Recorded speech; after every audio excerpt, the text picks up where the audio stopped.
सद्गुरु के प्रताप से जब आत्म जागी, काम क्रोध दोनों बिचले सेना सब भागी। बोले श्री सद्गुरुदेव की जय। आप समस्त श्रोता बंधुओं को हमारा हार्दिक प्रणाम, सप्रेम नमस्कार है। आप सभी का एपिसोड 3 में गीता के अनुसार आत्मज्ञान की चर्चा में आपका स्वागत है, हार्दिक अभिनंदन है। एपिसोड 2 में चर्चा चल रही थी,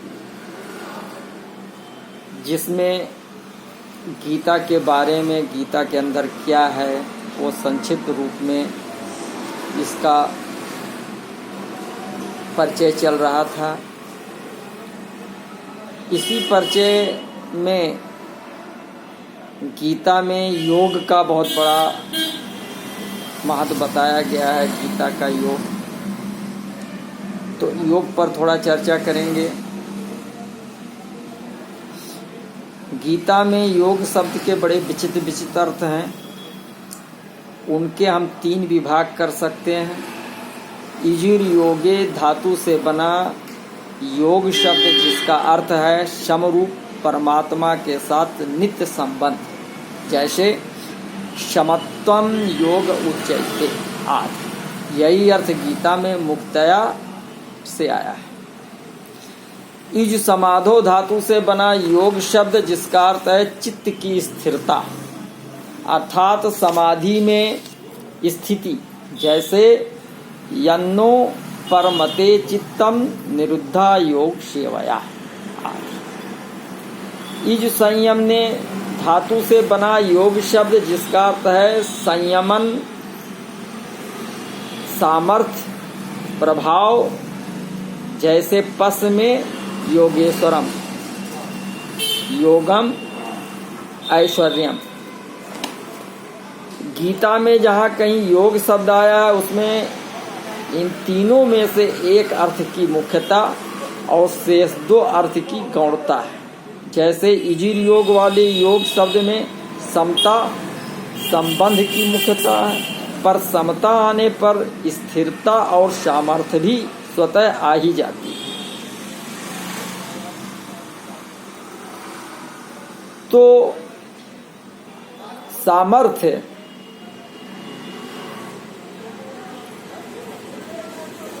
यानी परमात्मा में संसार मात्र की उत्पत्ति, स्थिति, प्रलय आदि की जो सामर्थ्य है, वो सामर्थ्य योगियों में नहीं आती। जगत व्यापार वर्जम ब्रह्मसूत्र है। योगी में जो सामर्थ्य आती है, उससे वो संसार मात्र पर विजय प्राप्त कर लेता है। अर्थात कैसी ही अनुकूल प्रतिकूल परिस्थिति आने पर भी उस पर कोई असर नहीं पड़ता। तो ये हो गया सामर्थ्य। इज समाधो वाले योग शब्द में स्थिरता की मुख्यता है, पर स्थिरता आने पर क्षमता और सामर्थ्य भी स्वतः आ जाती है। इज संयम ने वाले योग शब्द में सामर्थ्य की मुख्यता है, पर सामर्थ्य आने पर क्षमता और स्थिरता भी स्वतः आ जाती है। अतः गीता का योग शब्द बड़ा व्यापक और गंभीर अर्थक। पातंजलि योग दर्शन में चित्त वृत्तियों के निरोध को योग नाम से कहा गया है। योगस चित्त वृत्ति निरोध, और उस योग का परिणाम बताया है कि दृष्टा की स्वरूप में स्थित हो जाना, तदा द्रष्टु स्वरूपे अवस्थानम। इस प्रकार पातंजलि योग दर्शन में योग का जो परिणाम बताया गया है, उसी को गीता में योग नाम से कहा गया है। दूसरे अध्याय का 48वां और छठे अध्याय का 23वां श्लोक तात्पर्य है कि गीता चित्त वृत्तियों से सर्वथा संबंध विच्छेद पूर्वक स्वतः सिद्ध सम स्वरूप में स्वाभाविक स्थिति को योग कहती है। उस समता में स्थित नित्य योग होने पर फिर कभी उससे वियोग नहीं होता, कभी वृत्त रूपता नहीं आती, कभी व्युत्थान नहीं होता। वृत्तियों का निरोध होने पर तो निर्विकल्प अवस्था होती है, पर समता में स्थित होने पर निर्विकल्प बोध होता है। निर्विकल्प बोध अवस्थातीत और संपूर्ण अवस्थाओं का प्रकाशक है। समता अर्थात नित्य योग का अनुभव कराने के लिए गीता में 3 योग मार्गों का वर्णन किया गया है। कर्म योग, ज्ञान और भक्ति योग, जो पहले बतला चुके हैं हम। स्थूल, सूक्ष्म और कारण, इन तीनों शरीरों का संसार के साथ अभिन्न संबंध है। अतः इन तीनों को दूसरों की सेवा में लगा दें, ये कर्म योग हुआ। स्वयं इनसे असंग होकर अपने स्वरूप में स्थित हो जाएं, ये ज्ञान योग हुआ। और स्वयं परमात्मा के प्रति समर्पित हो जाए, सद्गुरु के प्रति समर्पित हो जाए, तो ये भक्ति योग हुआ। तो इन तीनों योगों को सिद्ध करने के लिए अर्थात अपना उद्धार करने के लिए मनुष्य को 3 शक्तियां प्राप्त हैं। करने की शक्ति बल, दूसरी जानने की शक्ति ज्ञान, और तीसरी मानने की शक्ति विश्वास। तो करने की शक्ति निस्वार्थ भाव से संसार की सेवा करने के लिए है, जो कर्म योग है। जानने की शक्ति अपने स्वरूप को जानने के लिए है, जो ज्ञान योग है। और मानने की शक्ति परमात्मा को अपना तथा अपने को परमात्मा का मानकर सर्वथा परमात्मा या सद्गुरु के पर समर्पित होने के लिए है, जो भक्ति योग है, जिसमें करने की रुचि अधिक है। वो कर्म योग का अधिकारी है, जिसमें अपने आप को जानने की जिज्ञासा अधिक है, वो ज्ञान योग का अधिकारी है। और जिसका ईश्वर पर श्रद्धा विश्वास अधिक है, सद्गुरु पर श्रद्धा विश्वास अधिक है, वो भक्ति योग का अधिकारी है। तो ये तीनों ही योग मार्ग परमात्मा प्राप्ति के स्वतंत्र साधन हैं। अन्य सभी साधन इन तीनों के ही अंतर्गत आसपास में आ जाते हैं। सभी साधनों का खास काम है जड़ता से संबंध विच्छेद करना। अतः जड़ता से संबंध विच्छेद करने की प्रणालियों साधनों में तो फर्क रहता है, पर जड़ता से संबंध विच्छेद होने पर सभी साधन एक हो जाते हैं। अर्थात अंत में सभी साधनों में एक ही समरूप परमात्म तत्व की प्राप्ति होती है। इस समरूप परमात्म तत्व की प्राप्ति को ही गीता ने योग नाम से कहा है, और इसी को नित्य योग कहते हैं। गीता में केवल कर्म योग का, केवल ज्ञान योग का अथवा केवल भक्ति योग का ही वर्णन हुआ हो, ऐसी बात भी नहीं है। इसमें तीनों योगों के अलावा यज्ञ, दान, तप, ध्यान योग, प्राणायाम, हठ योग, लय योग आदि साधनों का भी वर्णन मिलता है। इसका खास कारण यही है कि गीता में अर्जुन के प्रश्न युद्ध के विषय में नहीं है, प्रत्युत कल्याण के विषय में, जन कल्याण के विषय में, सर्वजन हिताय के विषय में है। और श्री कृष्ण जी द्वारा गीता कहने का उद्देश्य भी युद्ध कराने का बिल्कुल नहीं है। अर्जुन अपना निश्चित कल्याण चाहते थे। 2 अध्याय का 7वां, 3 अध्याय का 2 और 5वें अध्याय का 1 श्लोक। इसलिए शास्त्रों में जितने कल्याणकारक साधन कहे गए हैं, उन संपूर्ण साधनों का गीता में संक्षेप रूप से विशद वर्णन मिलता है। तो इन साधनों को लेकर ही साधक जगत में गीता का विशेष सम्मान करते हैं। कारण कि साधक चाहे किसी मत का हो, किसी संप्रदाय का हो, किसी सिद्धांत का मानने वाला हो, पर अपना कल्याण तो सबको अभिष्ट है ही है। जीव में एक तो चेतन परमात्मा का अंश है और एक जड़ प्रकृति का अंश है। चेतन अंश की मुक्तता से वो परमात्मा की इच्छा करता है, और जड़ अंश की मुक्तता से वो संसार की इच्छा करता है। और जड़ अंश की इन दोनों इच्छाओं में परमात्मा की इच्छा तो पूरी होने वाली है, पर संसार की इच्छा कभी पूरी होने वाली नहीं है। मन की इच्छाएं कभी पूरी नहीं। तो कुछ सांसारिक इच्छाओं की पूर्ति होती हुई दिखने पर भी वास्तव में उनकी निवृत्ति नहीं होती। प्रत्युत संसार की आसक्ति के कारण नई नई कामनाएं पैदा होती रहती हैं। तो वास्तव में सांसारिक इच्छाओं की पूर्ति अर्थात सांसारिक वस्तुओं की प्राप्ति इच्छा के अधीन नहीं है, प्रत्युत कर्म के अधीन है। परंतु परमात्मा की प्राप्ति कर्म के अधीन नहीं है। स्वयं की उत्कट अभिलाषा मात्र से परमात्मा की प्राप्ति हो जाती है। इसका कारण यह कि प्रत्येक कर्म का आदि और अंत होता है, इसलिए उनका फल भी आदि अंत वाला ही होता है। अतः आदि अंत वाले कर्मों से अनादि अनंत परमात्मा की प्राप्ति कैसे हो सकती है? परंतु साधकों ने प्राय ऐसा समझ रखा है कि जैसे क्रिया की प्रधानता से सांसारिक वस्तुओं की प्राप्ति होती है और ऐसे ही परमात्मा की प्राप्ति भी उसी प्रकार क्रिया की प्रधानता से ही होगी।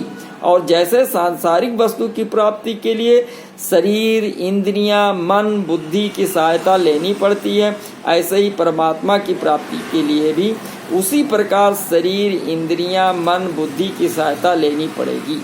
इसलिए ऐसे साधक जड़ता, शरीर आदि की सहायता से अभ्यास करते हुए परमात्मा की तरफ चलते हैं, लेकिन कर्म से परमात्मा की प्राप्ति नहीं हो सकती। मन, बुद्धि, चित्त, अहंकार से परमात्मा की प्राप्ति कभी भी संभव नहीं।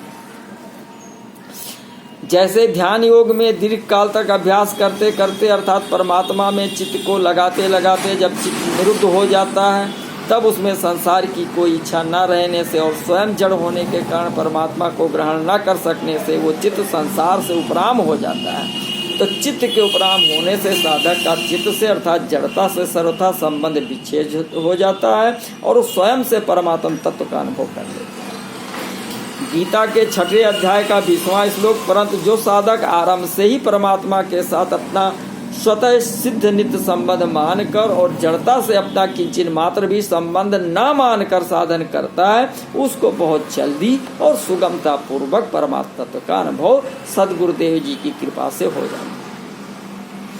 तो इस प्रकार परमात्मा तत्व की प्राप्ति चाहने वाले साधकों के लिए साधन की 2 शैलियां हैं। जिस शैली में अंतःकरण की प्रधानता रहती है अर्थात जिसमें साधक जड़ता की सहायता लेकर साधन करता है, उसको करण सापेक्ष शैली नाम से, और जिस शैली में स्वयं की प्रधानता रहती है अर्थात जिसमें साधक आरंभ से ही जड़ता की सहायता न लेकर स्वयं से साधन करता है, उसको करण निरपेक्ष शैली नाम से कह सकते हैं। यद्यपि इन दोनों ही साधन शैलियों में परमात्मा तत्व की प्राप्ति करण निरपेक्षता से अर्थात स्वयं से जड़ता से सर्वथा संबंध विच्छेद होने पर ही होती है, तथापि करण सापेक्ष शैली से चलने पर उसकी प्राप्ति नहीं हो पाती और करण निरपेक्ष शैली से चलने पर उसकी प्राप्ति शीघ्रता से सद्गुरुदेव जी की कृपा से होती है। साधन की इन 2 शैलियों में 4 मुख्य भेद हैं। करण सापेक्ष शैली में जड़ता, शरीर, इंद्रियां, मन, बुद्धि का आश्रय लेना पड़ता है, पर करण निरपेक्ष शैली में जड़ता का आश्रय नहीं लेना पड़ता, प्रति जड़ता से माने हुए संबंध का विच्छेद करना पड़ता है। करण सापेक्ष शैली में एक नई अवस्था का निर्माण होता है, पर करण निरपेक्ष शैली में अवस्थाओं से संबंध विच्छेद होकर अवस्थातीत तत्व का अनुभव होता है। करण सापेक्ष शैली में प्राकृत शक्तियों में सिद्धियों की प्राप्ति होती है, पर करण निरपेक्ष शैली में प्राकृत शक्तियों से संबंध विच्छेद होकर सीधे परमात्मा तत्व का अनुभव होता है। करण सापेक्ष शैली में कभी तत्काल सिद्धि नहीं मिलती, पर करण निरपेक्ष शैली में जड़ता से सर्वथा संबंध विच्छेद होने पर, अपने स्वरूप में स्थित होने पर अथवा भगवान या सद्गुरु जी के शरण होने पर तत्काल सिद्धि मिलती है। पातंजलि योग दर्शन में योग की सिद्धि के कारण सापेक्ष शैली को महत्व दिया गया है, पर गीता में योग की सिद्धि के लिए करण निरपेक्ष शैली को ही महत्व दिया गया है। परमात्मा में मन लग गया तब तो ठीक है, पर मन नहीं लगा तो कुछ नहीं हुआ, ये करण सापेक्ष शैली है। परमात्मा में मन लगे या न लगे कोई बात नहीं, पर स्वयं परमात्मा में लग जाए ये करण निरपेक्ष शैली। तात्पर्य यह कि करण सापेक्ष शैली में परमात्मा के साथ मन बुद्धि का संबंध और करण निरपेक्ष शैली में मन बुद्धि से संबंध विच्छेद पूर्वक परमात्मा के साथ स्वयं का संबंध है। इसलिए करण सापेक्ष शैली में अभ्यास के द्वारा कर्म से सिद्धि होती है, पर करण निरपेक्ष शैली में अभ्यास की आवश्यकता नहीं होती है, सद्गुरु कृपा की आवश्यकता होती है। पर करण निरपेक्ष शैली में अभ्यास की आवश्यकता नहीं है। करण कारण की स्वयं का परमात्मा के साथ स्वतः सिद्ध नित्य संबंध नित्य योग है, अतः परमात्मा से संबंध मानने अथवा जानने में अभ्यास की आवश्यकता नहीं है। जैसे विवाह होने पर स्त्री पुरुष को अपना पति मान लेती है तो ऐसा मानने के लिए उसको कोई अभ्यास नहीं करना पड़ता। इसी तरह किसी के बताने पर यह गंगा जी ऐसा जानने के लिए भी कोई अभ्यास नहीं करना पड़ता। करण सापेक्ष शैली में तो अपने लिए साधन करने क्रिया की मुख्यता रहती है, पर करण निरपेक्ष शैली में जानने, विवेक और मानने भाव की मुख्यता रहती है। मेरा जड़ता शरीर आदि से संबंध है ही नहीं, ऐसा अनुभव न होने पर भी जब साधक इसको आरंभ से ही दृढ़ता पूर्वक मान लेता है तब उसे ऐसा ही स्पष्ट अनुभव हो जाता है जैसे वो मैं शरीर हूँ और शरीर मेरा है। इस प्रकार गलत मान्यता करके बंधा था, ऐसे ही मैं शरीर नहीं हूँ और शरीर मेरा नहीं है, इस प्रकार सही मान्यता करके मुक्त हो जाता है। क्योंकि मानी हुई बात न मानने से मिट जाती है, यह सिद्धांत है।